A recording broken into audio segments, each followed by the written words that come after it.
नमस्कार, आर्यन टीवी में आपका स्वागत है और मैं हूं आपके साथ सुमन पाल। बुलेटिन की शुरुआत करते हैं बड़ी खबर के साथ, जहां पर पीएम मोदी का पुडुचेरी दौरा है। बड़ी अपडेट सामने आ रही है और इसके साथ ही पीएम मोदी करेंगे विकास कार्यों का उद्घाटन और लॉसपेट में कार्यक्रम स्थल का निरीक्षण करेंगे। नई परियोजनाओं की घोषणा की संभावना भी है। पुडुचेरी प्रशासन ने सुरक्षा की तैयारियां भी अब मजबूत कर दी है। तो बड़ी अपडेट सामने आ रही है, जहां पर प्रधानमंत्री का ये खास दौरा माना जा रहा है।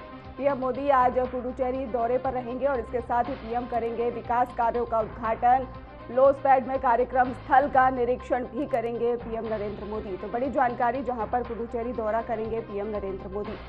पीएम करेंगे विकास कार्यों का उद्घाटन और इसके साथ ही लॉसपेट में कार्यक्रम स्थल का निरीक्षण भी करेंगे। तो बड़ी जानकारी सामने आ रही है, जहां पर नई परियोजनाओं की घोषणा की भी संभावना है। और इसके साथ ही आपको बताते चले कि पुडुचेरी प्रशासन ने सुरक्षा की तैयारियां भी तेज कर दी हैं।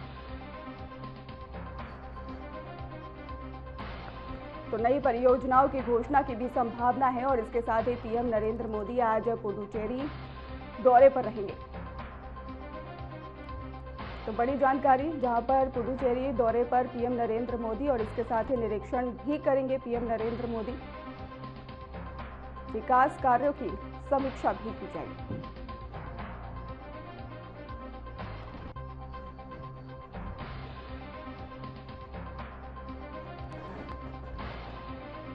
तो आज पीएम नरेंद्र मोदी का पुडुचेरी दौरा है और इसके साथ ही आपको बता दें कि पीएम करेंगे विकास कार्यों का उद्घाटन और लॉसपेट में कार्यक्रम स्थल का निरीक्षण करेंगे।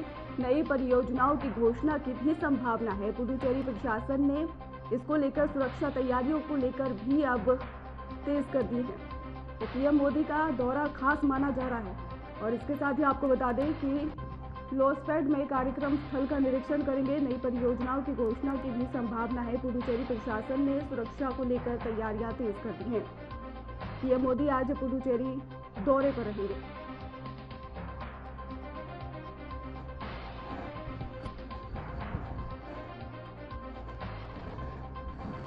पुडुचेरी प्रशासन ने सुरक्षा की तैयारियां फिलहाल तेज कर दी हैं।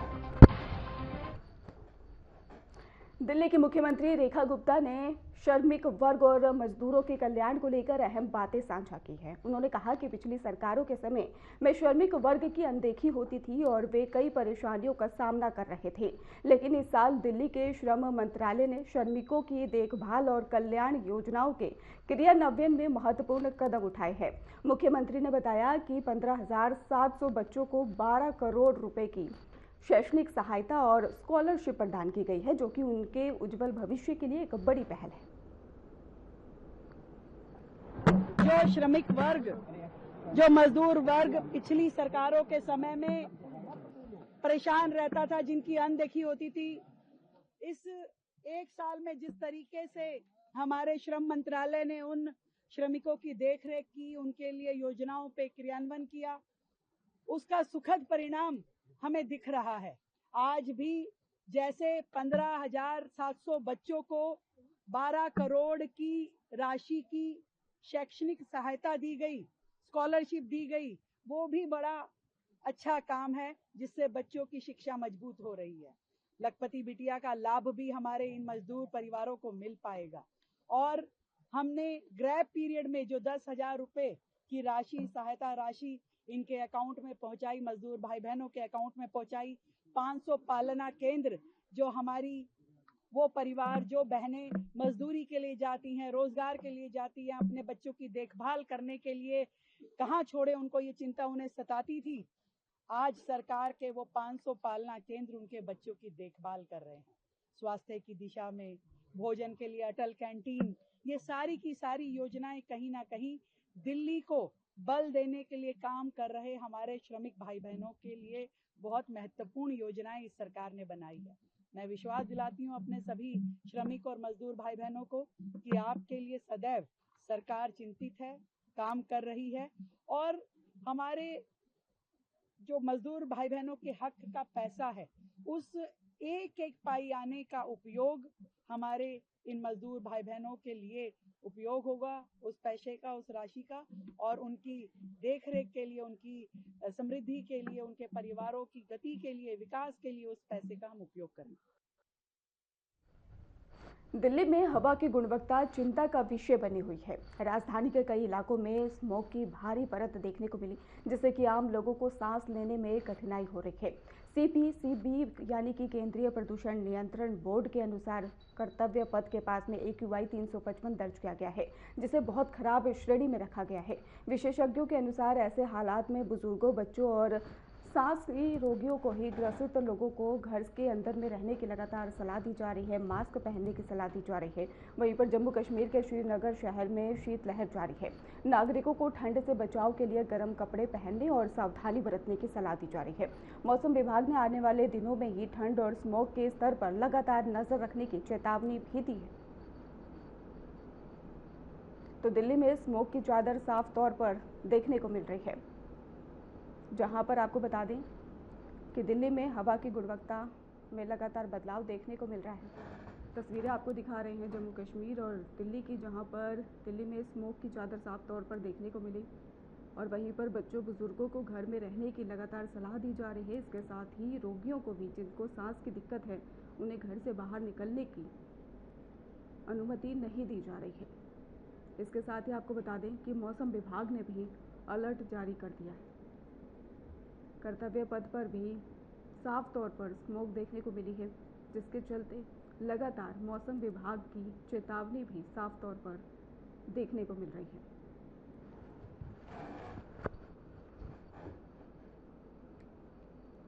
मुख्यमंत्री पुष्कर सिंह धामी ने कांग्रेस सरकार के समय मुस्लिम यूनिवर्सिटी के लिए दी गई जमीन को लेकर अहम बयान दिया है। मुख्यमंत्री ने कहा कि जिस सरकार के दौरान ही यहां पर जमीन आवंटित की गई थी, उसके पीछे की मंशा डेमोग्राफिक चुनौतियों से जुड़ी प्रतीत होती है। मुख्यमंत्री ने स्पष्ट किया है कि इस मामले में प्रशासन को जांच के निर्देश दे दिए गए हैं। यदि ये जमीन कानून के अनुसार नहीं दी गई है तो इसे राज्य सरकार के निहित में वापस लिया जाएगा। धामी ने यह भी कहा कि राज्य सरकार सभी ऐसे मामलों की पारदर्शिता और कानूनी प्रक्रिया सुनिश्चित करेगी और किसी भी तरह के गलत उपयोग को बर्दाश्त नहीं किया जाएगा।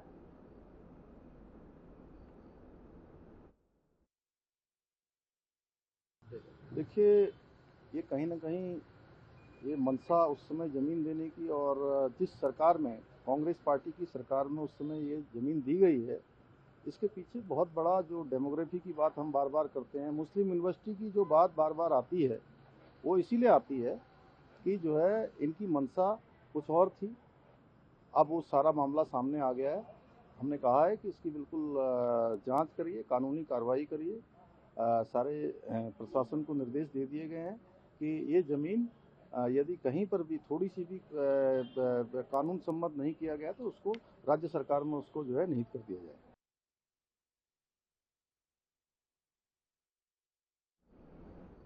मुख्यमंत्री पुष्कर सिंह धामी ने राज्य सचिवालय में एक महत्वपूर्ण समीक्षा बैठक की। इस बैठक में उन्होंने ऋषिकेश और इसके साथ ही आपको बता दें ऋषिकेश, कर्णप्रयाग और रेल प्रोजेक्ट और टरकनपुर में भी यहां पर बागेश्वर रेल लाइन के प्रगति और आगे के कार्यों का जायजा लिया है।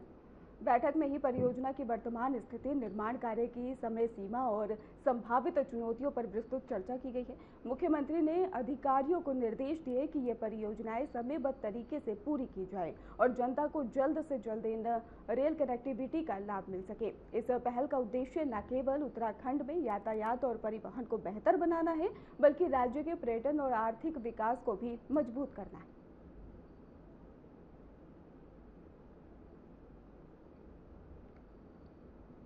तो सीएम धामी ने समीक्षा बैठक की है। इसके साथ ही आपको बताते चलें, जहां पर मुख्यमंत्री पुष्कर सिंह धामी ने राज्य सचिवालय में एक महत्वपूर्ण समीक्षा बैठक की है। इस बैठक में उन्होंने ऋषिकेश कर्णप्रयाग रेल प्रोजेक्ट और टनकपुर बागेश्वर रेल लाइन के प्रगति और आगे के कार्यों का जायजा लिया है।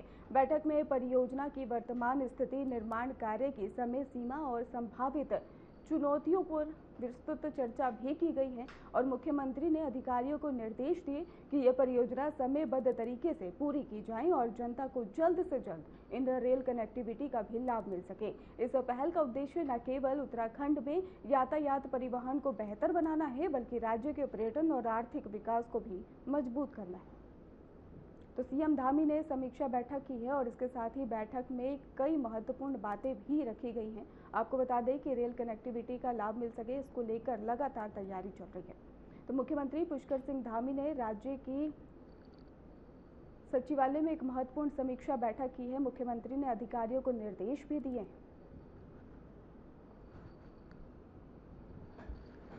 सीएम धामी ने यहां पर समीक्षा बैठक की और बैठक में कई महत्वपूर्ण फैसले लिए गए। वहीं पर अधिकारियों को निर्देशित करते नजर भी आए हैं सीएम पुष्कर सिंह धामी। आपको बता दें कि रेल परियोजनाओं को लेकर समीक्षा की गई थी। समय सीमा पर यह चर्चा भी की गई है, प्रगति और समय सीमा को लेकर, और इसके साथ ही रेल परियोजनाओं की समीक्षा की गई है।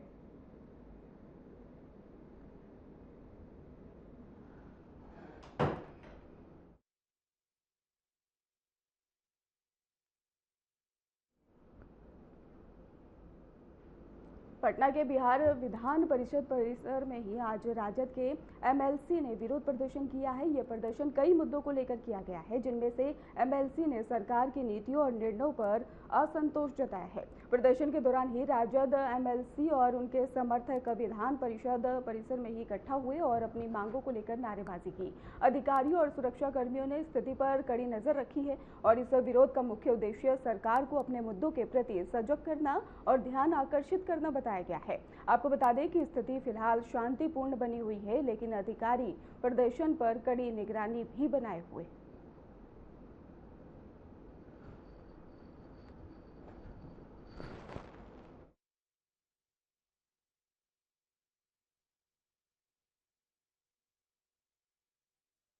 कि फिलहाल प्रदर्शन को लेकर शांतिपूर्ण स्थिति देखने को मिल रही है, लेकिन पटना के बिहार विधान परिषद परिसर में ही आज राजद के एमएलसी ने विरोध प्रदर्शन किया है। यह प्रदर्शन कई मुद्दों को लेकर किया गया है, जिनमें से एमएलसी ने सरकार की नीतियों और निर्णयों पर असंतोष जताया है। प्रदर्शन के दौरान ही राजद एमएलसी और उनके समर्थक विधान परिषद परिसर में इकट्ठा हुए और अपनी मांगों को लेकर नारेबाजी की है। अधिकारियों और सुरक्षा कर्मियों ने स्थिति पर कड़ी नजर रखी है। इस विरोध का मुख्य उद्देश्य सरकार को अपने मुद्दों के प्रति सजग करना और ध्यान आकर्षित करना बताया गया है। आपको बता दें कि स्थिति फिलहाल शांतिपूर्ण बनी हुई है, लेकिन अधिकारी प्रदर्शन पर कड़ी निगरानी बनाए हुए हैं। तो पटना से आपको खबर बता रहे हैं, जहां पर राजद एमएलसी का विरोध प्रदर्शन देखने को मिला। सरकार के खिलाफ नारेबाजी होती दिखाई दी। शांति और सुरक्षा भी यहां पर चुनौती बनी हुई नजर आई है। तो पटना के बिहार विधान परिषद परिसर में ही आज राजद के एमएलसी ने विरोध प्रदर्शन किया है। यह प्रदर्शन कई मुद्दों को लेकर किया गया और जिनमें से एमएलसी ने सरकार की नीतियों और निर्णयों पर असंतोष जताया है।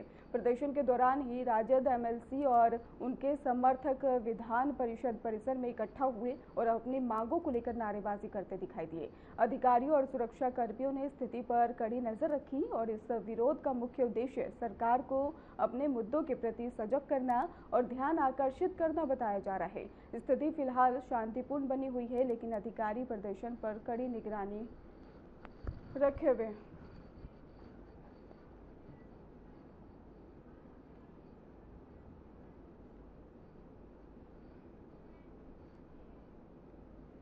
दिल्ली के आप सांसद राघव चड्ढा ने विदेश मामलों पर आयोजित संसदीय स्थायी समिति की बैठक के बाद ही अपने विचार साझा किए। उन्होंने बताया कि इस बैठक में भारत यूएस ट्रेड डील और यूरोपियन यूनियन के साथ में भारत की ट्रेड डील के तमाम पहलुओं पर विस्तार से चर्चा हुई है। राघव चड्ढा ने कहा कि बैठक के दौरान ही सांसदों ने कई सवाल पूछे, जिनका विदेश मंत्रालय की तरफ से आए अधिकारियों और जिनमें विदेश सचिव भी शामिल थे विस्तार से जवाब देने का प्रयास किया और सभी महत्वपूर्ण मुद्दों और सवालों का समाधान करने की भी कोशिश की गई।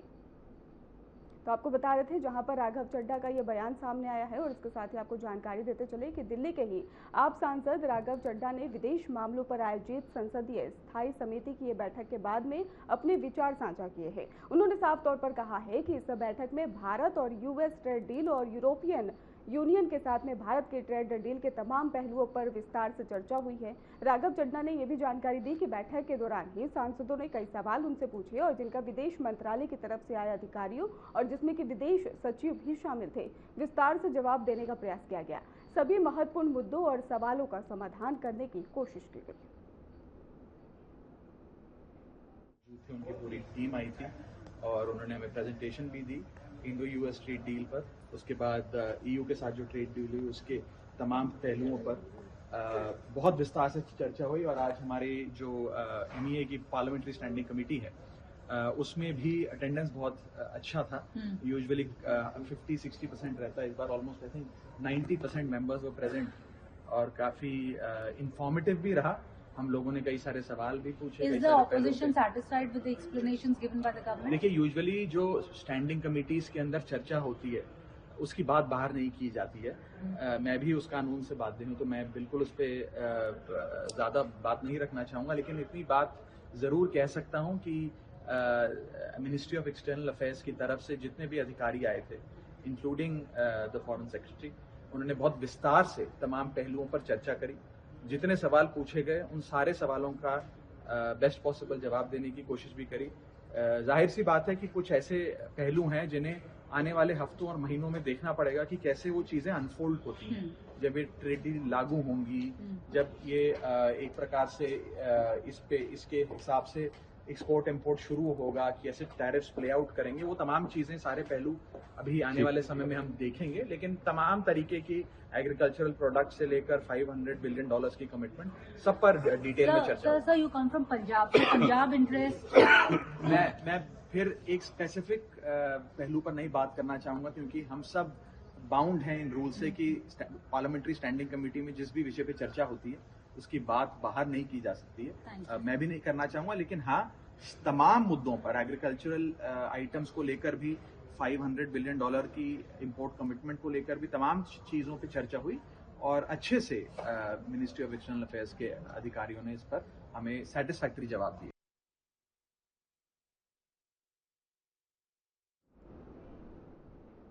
हरियाणा के मुख्यमंत्री नायब सिंह सैनी ने कई जन कल्याणकारी योजनाओं के तहत लाभार्थियों के खातों में बड़ी राशि जारी की है।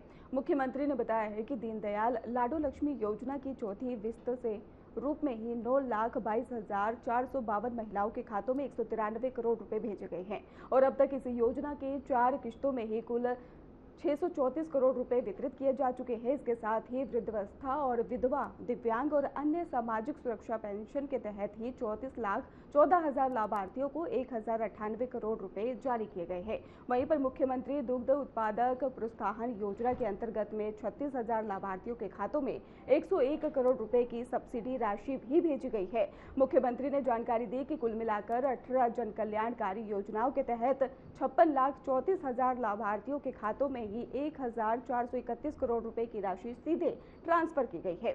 सरकार ने कहा कि इन योजनाओं का उद्देश्य प्रदेश के कमजोर, जरूरतमंद वर्गों को आर्थिक सहायता प्रदान करना है।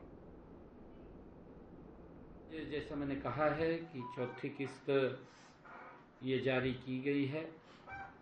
इन चारों किस्तों का कुल मिलाकर के जो पैसा है वो 634 करोड़ रुपए की राशि उन तक पहुंच चुकी है। ये मोदी सरकार की गारंटी है और इसी के ऊपर बड़ा विश्वास देश के लोगों को है। साथियों, आज ही वृद्धावस्था पेंशन, विधवा, दिव्यांग और सामाजिक सुरक्षा पेंशन वो भी आज जारी की गई है। इनके तहत 34,14,000 लाभार्थियों को 1,098 करोड़ रुपए की आज राशि जारी की गई है। इसी प्रकार 43,36,452 लाभार्थियों को 1,291 करोड़ रुपए की ये राशि जारी की गई है। मित्रों, पिछले कुछ समय से पेंशन से संबंधित समस्याएं और आय आधारित पात्रता से जुड़ी शिकायतें वो मेरे संज्ञान में आई है। इन शिकायतों व अपीलों के समाधान तथा पात्रता के निष्पक्ष निपटान के लिए मैंने सभी प्रदेश के अंदर एडीसीज को ये निर्देश भी जारी किए हैं कि अब वे सप्ताह में जो सोमवार और वीरवार समाधान शिविर के अंदर बैठते हैं, इन मामलों का निवारण को सुनिश्चित करें, उसको देखें। मित्रों, आज मैंने हर घर हर गृहिणी योजना के तहत गैस सिलेंडर रिफिल करवाने वाली हमारी लगभग 12,62,000 बहनों के बैंक खाते में, क्योंकि हमने अपने संकल्प पत्र में भी कहा था, हमने विधानसभा से पहले कमिटमेंट भी किया था कि ऐसी बहनें जिन परिवारों की इनकम 1,80,000 रुपए से कम है, ऐसी बहनों के खाते में जो गैस का सिलेंडर है उनको 500 रुपए में मिलेगा, ऊपर की राशि उनके खाते में पहुंचाई जाएगी। उसी कड़ी में आज नवंबर और दिसंबर माह की 38 करोड़ 97 लाख रुपए की राशि, वो सब्सिडी भी डाली गई है। मित्रों, आज ही मुख्यमंत्री दुग्ध उत्पादक प्रोत्साहन योजना के तहत 36,000 लाभार्थियों के खाते में 101 करोड़ रुपए की वो सब्सिडी की राशि भी जारी की गई है। और इसी प्रकार आज विभिन्न 18 जन कल्याणकारी योजनाओं के तहत प्रदेश के 56,34,000 लाभार्थियों के बैंक खातों में 1,431 करोड़ रुपए की